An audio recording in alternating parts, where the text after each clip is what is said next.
bienvenue sur OBDD. Donc aujourd'hui on parle politique.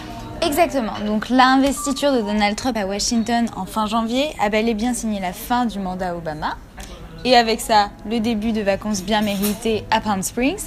Et donc OBDD se propose aujourd'hui de revenir avec vous sur le bilan d'Obama.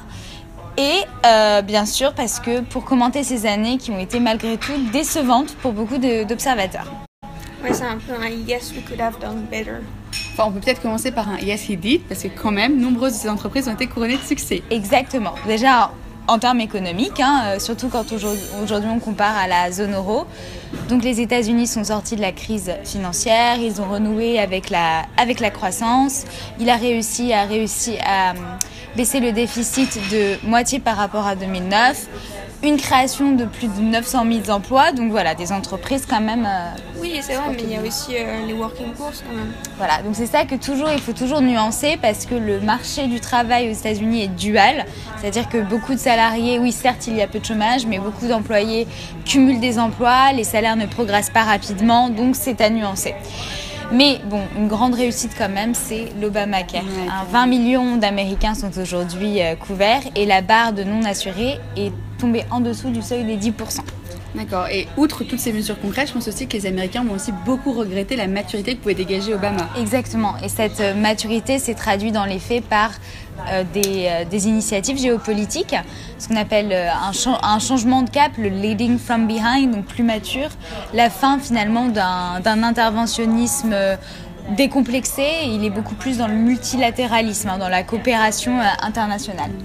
Et puis il n'y a pas que lui qui va être recruté, il y a aussi notre First Lady Michelle. Hein. Exactement, he did it and not alone, parce que Michelle Obama, comme vous le savez bien, n'a pas été du tout une potiche pour prendre l'expression de Daniel Mitterrand. Voilà, et après je pense qu'il ne faut pas non plus oublier que dans la presse on a aussi beaucoup parlé du Nobama, donc il y a aussi une raison, donc certes il y a ce côté très positif avec des super mesures, mais il y a aussi un... Ça c'est le côté décevant on va dire d'Obama qui a déçu sur de nombreux plans, mais notamment Guantanamo. Sur l'immigration, parce que le Dream Act au Congrès n'est jamais passé, par exemple. Et puis, le pire reste à venir. C'est sûr qu'en termes d'immigration, par contre, là, on va pas être déçus. Et en termes d'environnement ?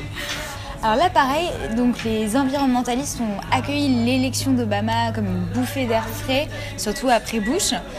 Et finalement, là aussi, il est déçu parce que certes, il a participé à des télé-réalités comme Running Wild, voilà. Mais après, ça s'est pas vraiment traduit dans les faits par des mesures concrètes en termes d'environnement. On peut penser déjà aux réticences à s'engager durablement, chiffrément, etc. Donc voilà. Donc un mandat qui ne fut pas non plus de tout repos. Mais ne serait-ce que par l'opposition quasi systématique donc du Congrès, qui ne dépasse son côté avec la majorité républicaine. Exactement. Mais ce qui est sûr, c'est que par sa maturité, par son aura, son charisme et son intellect, finalement, Obama en a séduit plus d'un. Et il a finalement aussi réussi, ça ce qui est très important, à réaffirmer que les États-Unis étaient avant tout nation of immigrants. Voilà. Donc, la conclusion, il nous manque ?